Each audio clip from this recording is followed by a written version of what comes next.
Next on Worcester News Tonight, Dudley police's search for a suspect ends with finding him in a tree. He's now facing multiple charges. Plus, the price for a life-saving drug is soaring, leaving people with diabetes in a potentially dangerous situation.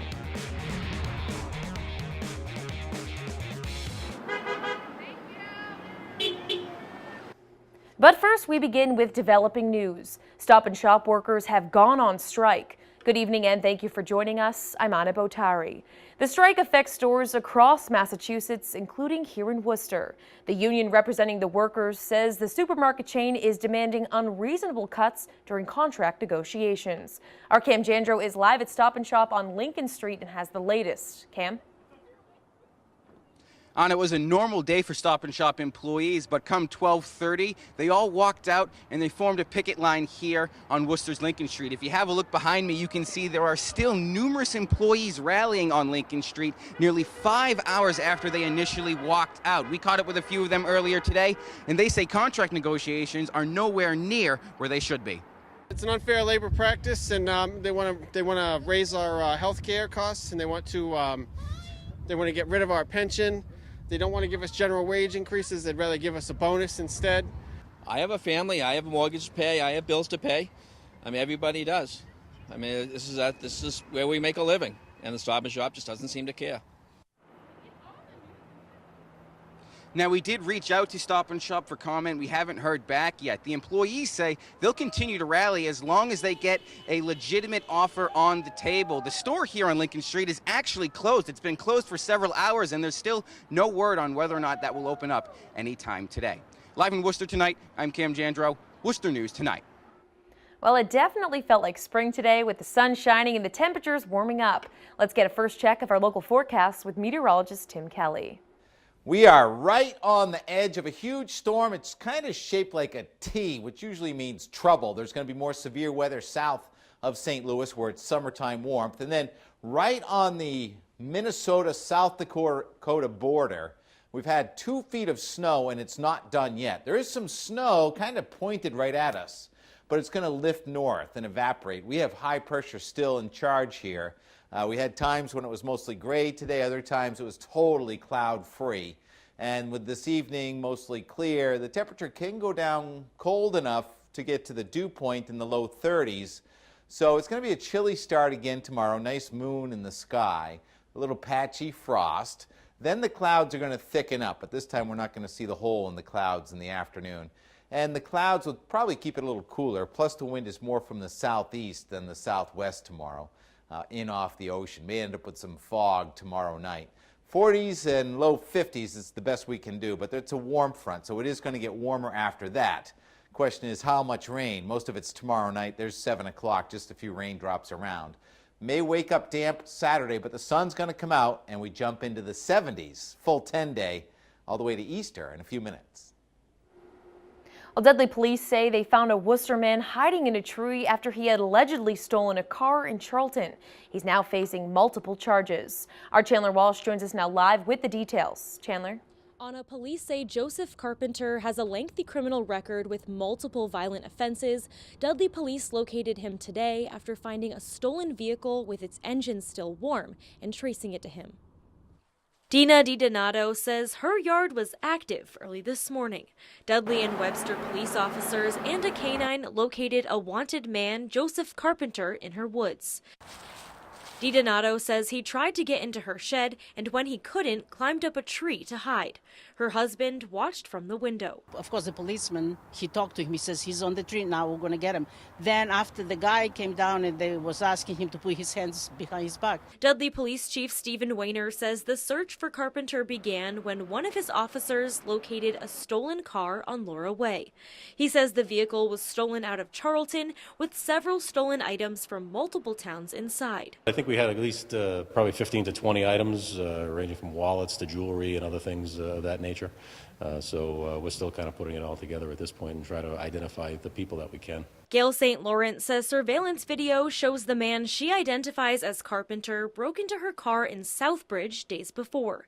Nothing was stolen from her vehicle, but it's left her feeling violated. We lock our doors all the time now, and and we're more vigilant on looking at the camera. In addition to locking cars, police say not to keep anything valuable visible. Oftentimes, if people are going to break into a vehicle, they're going to look for make something worth their while to break in. DiDonato is surprised Carpenter ended up on her property and says she's rethinking her sense of security. People don't find my house up here. And this guy, how? I don't know. I hope he never was here before. Carpenter had a warrant for his arrest in Southbridge on motor vehicle and assault and battery charges. He was arraigned today. Bail was set at $5,000 each for both cases. Chandler Walsh, Worcester News Tonight. A group of Worcester principals are showing their support for Superintendent Maureen Benenda and Safety Director Robert Pizzella. A letter sent out by the Worcester Principals Association says they were prompted to release a response after recent events and statements were made by members of the community. A local nonprofit, the Worcester Coalition for Education Equality, called for the school committee to not renew Benenda's contract and the termination of Pizzella. But the Principals Association says Benenda's record is well regarded and respected throughout her service to the public schools. They also say Pizzella continues to work collaboratively with students, families, and school leaders to keep the schools safe. The price of insulin is skyrocketing, and it's a necessity for people living with diabetes. Advocates are hoping manufacturers step up to address the price increase. Our Rosalind Flaherty joins us now live with that story. Rosalind? Anna, insulin prices have tripled over the last 10 years, and one diabetic says you shouldn't have to pay a lot of money to stay alive. I don't really remember not having diabetes. Brent Collette was diagnosed with type 1 diabetes just before his 6th birthday. He takes 6 to 8 shots of insulin a day in order to survive. You have to calculate the right insulin so that you don't go low or drop too fast. According to the American Diabetes Association, the average price of insulin has tripled over the last decade. Collette says he's noticed the increase. The 24-year-old pays about $400 a month for the medication. It's something that you have to always keep in the back of your head to realize I need this amount to make this happen. It can be stressful at times, but it's just something that at this point I've kind of learned to live with. Drug manufacturers were grilled on Capitol Hill earlier this week over the prices. Members of Congress agreed to work together on legislation to prevent people from dying. The American Diabetes Association says there are more than 20 types of insulin sold in the United States, and the disease affects nearly 30 million Americans. Having to pay such high prices to stay alive, I don't feel is necessarily a good thing or fair. Collette spends most of his time at the Barton Center for Diabetes Education in Oxford. The center is a year-round camp for children living with the disease and for those who care for them. He hopes the prices will drop soon so people with diabetes can go back to enjoying their lives. If it's lower, then those who need it will get it and people can live more sustainable lifestyles, as well as, being able to live their life normally with the insulin that they need.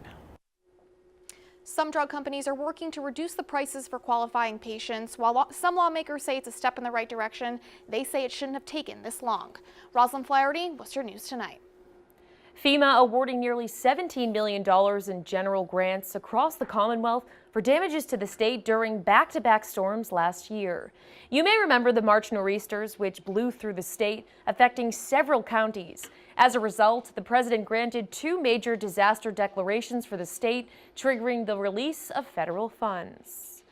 A new ride service could be coming to the city. Ride the Woo is in its early stages. It would offer trolley services throughout downtown Worcester. Organizers say there's a demand for different transportation. They're asking people to download the app to validate the need. We want to create a fun ride where people, not a party trolley, but a trolley where people can be with their friends and not have to worry about driving and parking everywhere. So this is really going to be more of an entertainment-based trolley system, but anyone can use it if you download the app Ride the Woo. Ride the Woo organizers hope to have trolleys in service by 2021.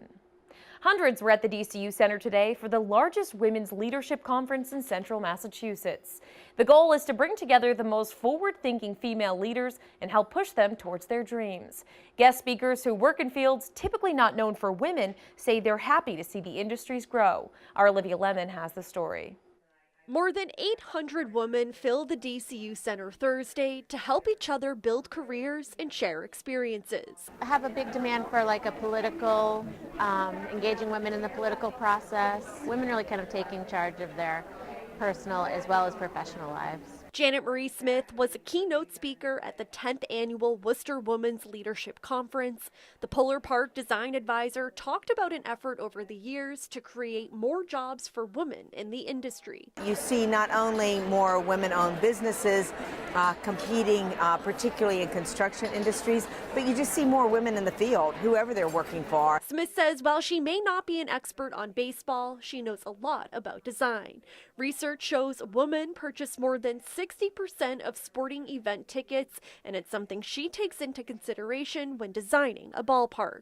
It's really important to us that the very people that are coming, that are making the decision to come to the ballpark, have input in it, whether it's as a fan, whether it's as a builder, whether it's as someone financing the bonds. Sue Mailman owns Coughlin Electric in Worcester. Like Smith, she's seen the women industry grow. More women are at the table, but we need more women leaders at the table, because I believe in my heart of hearts that women leading organizations are going to bring different benefits to companies, and it's going to be all for the positive. She's been the owner of her family business for 18 years and says she's worked hard to create more jobs for women in the trades. This is incredibly important because union jobs are pay equity jobs, and pay equity jobs, if we can get more women into the construction trades, and in many other countries they represent, women are represented in the trades a lot more than in the United States, and we've done a great job recently growing those folks, and I hope that we continue to do that.